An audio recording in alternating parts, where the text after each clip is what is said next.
Həm Amerika Birləşmiş Ştatları rəsmilərinin, həm İran rəsmilərinin bu müharibə boyunca açıqlamaları bizə prosesləri təhlil etməyə o qədər də çox əsas vermir.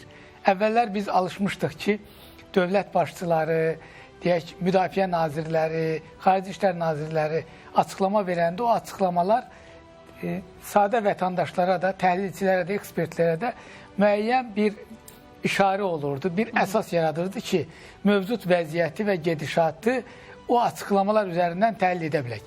Amma biz son proseslərdə, ümumiyyətlə Trumpın timsalında baxmayaraq ki, dünyanın hal-hazırda ən böyük dövlətinin başçısıdır, Trumpın timsalında biz bunu görmüşük ki, bəzən açıqlamaları bir neçə gündən sonra özü tərəfindən təkzib olunurdu.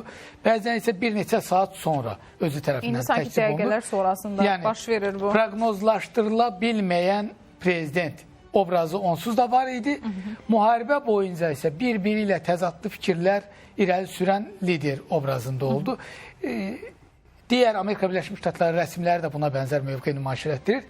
Eyni zamanda İran rəsmilərinin açıqlamaları da bir-birini tam təkzib etməsə belə, real mənzərə ilə uzlaşmayan, real mənzərə ilə üst-üstə düşməyən açıqlamalar olduğu üçün sadəcə bu açıqlamalar üzərindən təəssüf ki, gedişatı təhlil edə bilmirik. Amma ümumiyyətlə Amerika Birləşmiş Ştatları və İsrailin İrana hücumu fonunda davam edən müharibə hara doğru gedər?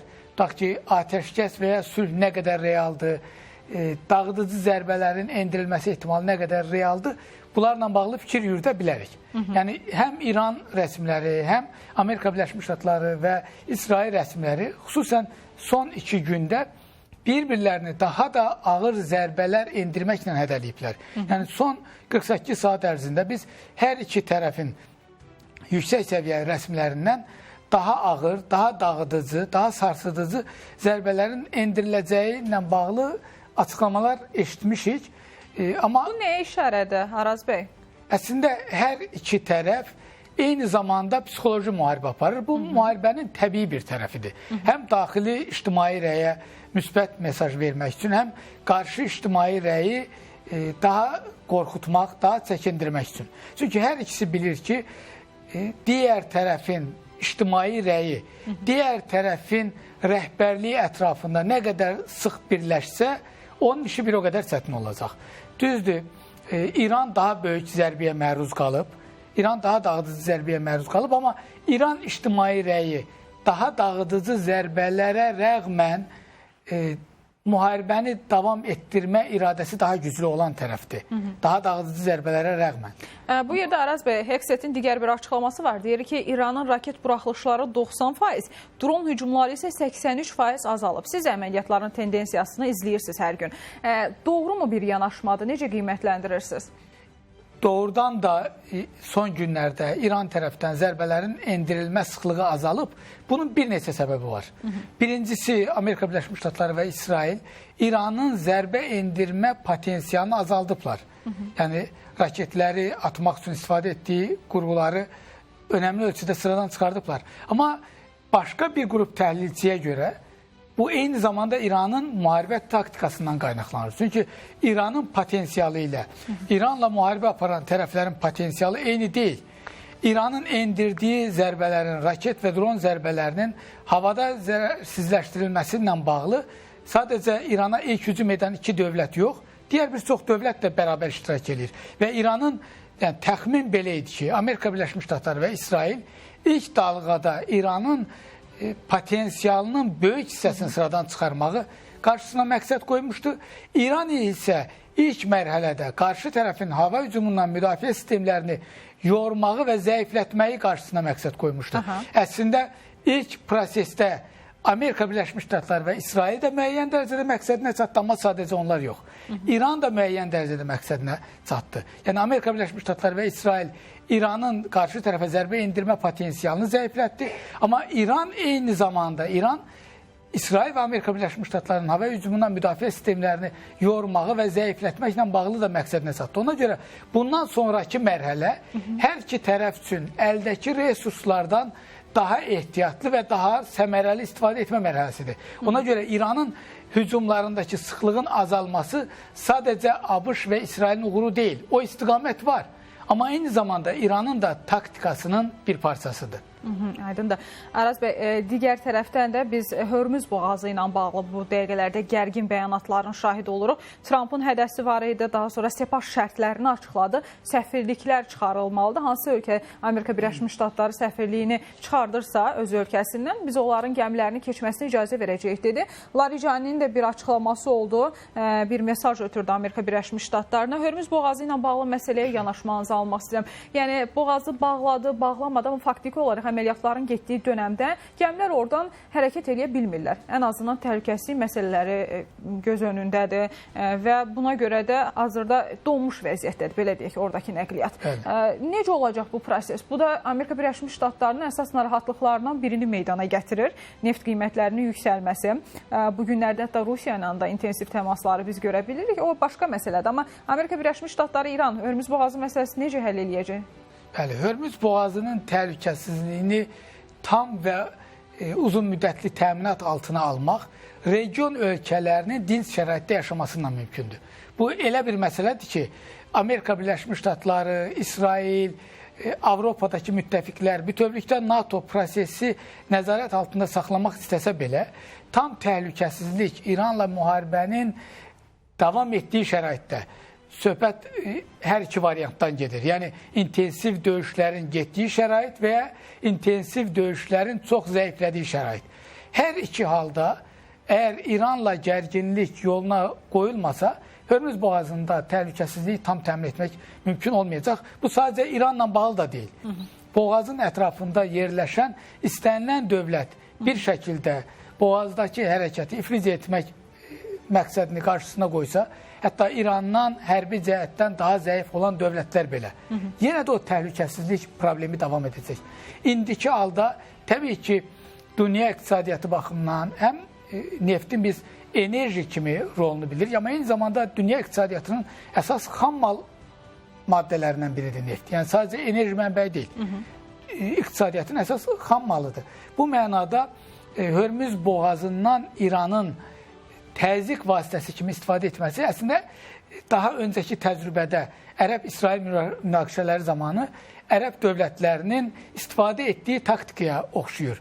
Yəni, bizim siyasətimizə daha yaxın olan dövlətlərin gəmilərinə və ya onlar üçün xammal, neft daşıyan gəmilərə icazə verəcəyik.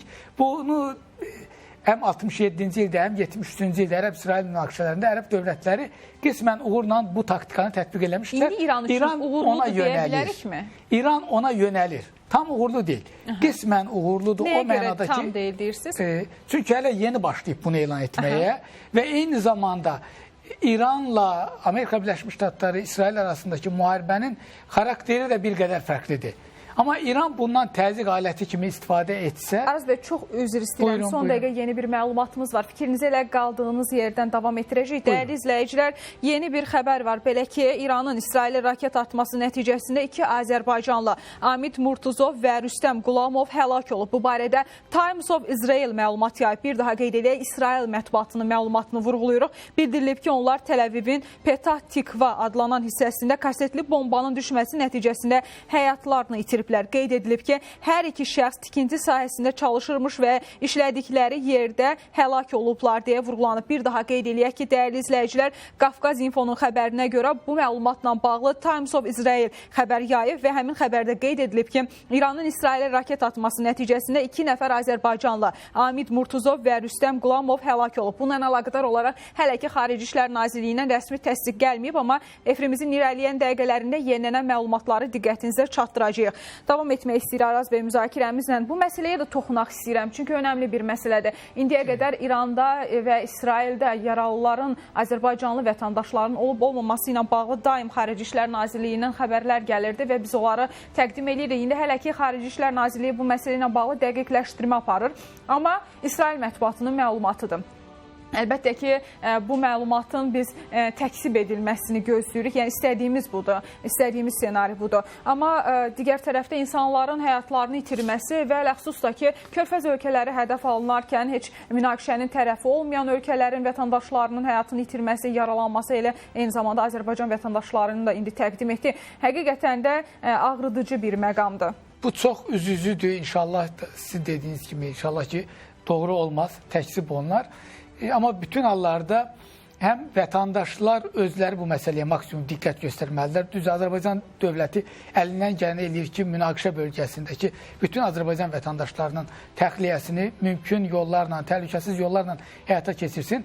Amma eyni zamanda münaqişə ərazisindəki müxtəlif dövlətlərdə yaşayan Azərbaycan vətəndaşları özləri də bu məsələdə həssas olmalıdırlar ki, o həmin münaqişə bölgələrini tərk etsinlər və ya münaqişə zamanında təhlükəsiz ərazilərə getsinlər. Çünki bilirik ki, İsraildə hər dəfə bu İranın raket hücumları olanda orada həyəcan siqnalları verilir, insanlar sığınacaqlara gedirlər.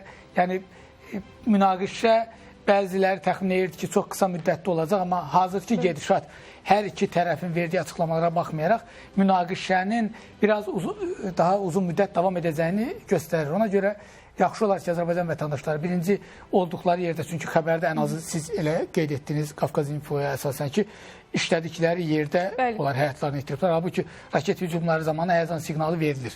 Yəni, onlar ya sığınacaqda olmalıydılar, amma uzun müddətli perspektivdə isə sığınacaq da bir alternativ deyil. Onlar mümkün qədər daha təhlükəsiz bölgələrə, əgər imkan varsa Azərbaycana təxliyə olunmalıdırlar. Bu, eyni zamanda bütün Azərbaycan vətəndaşları bizim dövlət üçün, hamımız üçün çox dəyərlidir, amma ümumiyyətlə mülki insanların münaqişənin uzun müddət davam etməsindən gördüyü zərərin miqyasını ortaya qoyur. Yəni, sadəcə münaqişənin tərəfi olan ölkələrin vətəndaşları deyil, digər ölkələrin vətəndaşları da buna tərəf olur və biz İranın timsalında gördük ki, bəzən münaqişəyə heç bir şəkildə dəxli olmayan ölkələr də hədəf alınır. Düzdür, İran rəsmiləri bunu təksib etsələr də ki, birbaşa onların əmri ilə bu olmayıb, amma biz buna da şahid oluruq.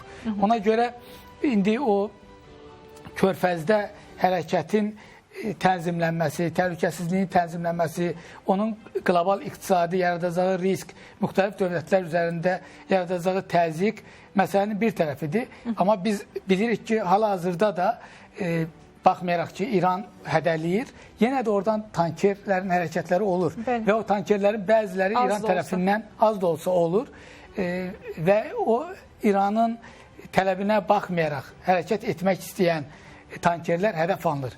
Yəni, bu göstərir ki, bu müharibə sadəcə enerji təhlükəsizliyini, region ölkələrini deyil, daha geniş miqyasda qlobal nəticələr yaradır və əslində bir an əvvəl Azərbaycanın da digər dövlətlərində Türkiyədə vasitəsilə təşəbbüsündən bağlı çıxış edir.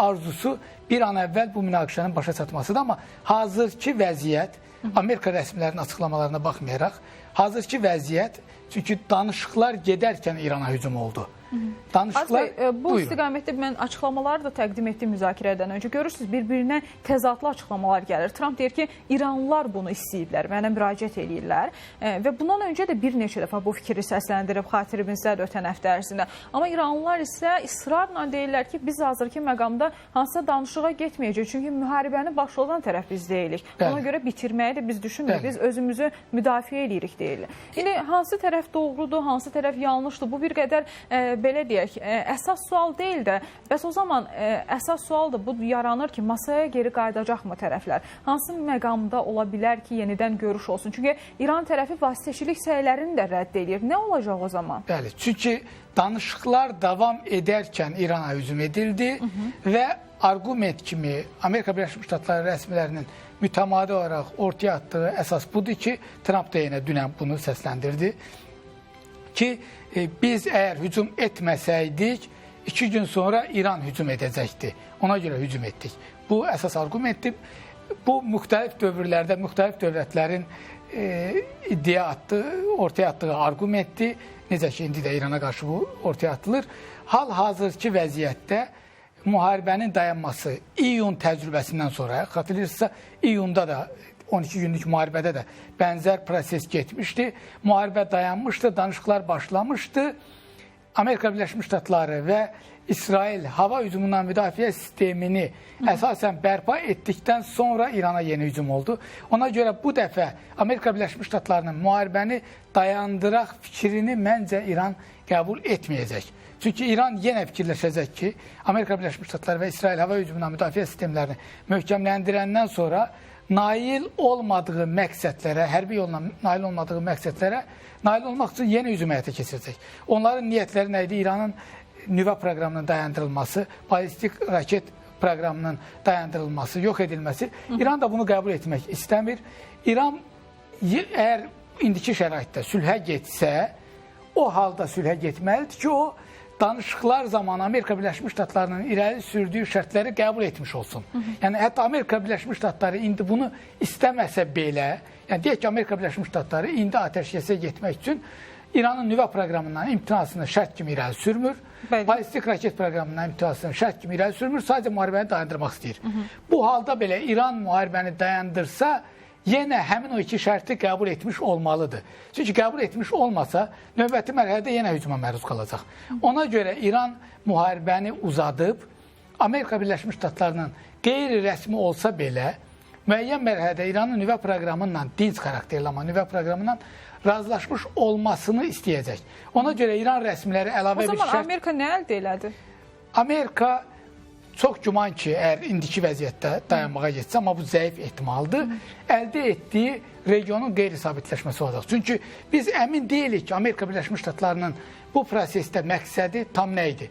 İsraillə bağlı bilirik, İranda rejimin dəyişdirilməsi. Amma Amerika Birləşmiş Ştatları İranda rejimin dəyişdirilməsini istəyirdi. Regionun qeyri-sabit olmasını mı istəyirdi? Qısa bir cavab istəyəcəm sizdən zəhmət olmasa. Yəni, Amerika Birləşmiş Ştatları regionun qeyri-sabitləşməsini mi istəyirdi? Yoxsa İsrail tək başına hücum etməsin. Mən İsraili tək başına buraxmayayım. Çünki tək başına hücumda İsrail daha ağır zərbə alardı. Bunu mu istəyirdi? Yəni, mənim fikrimcə Amerika Birləşmiş Ştatları ilə İsrailin İrana zərbədə fikir ayrılığının olması da prosesi uzadan və problemin həllini çətinləşdirən məqamlardan biridir. Aydındır. Çox sağ olun Araz bəy. Təşəkkür edirik Mən təşəkkür dəvətimizi edirəm. qəbul edib gəldiyiniz üçün və önəmli təhlillərə görə.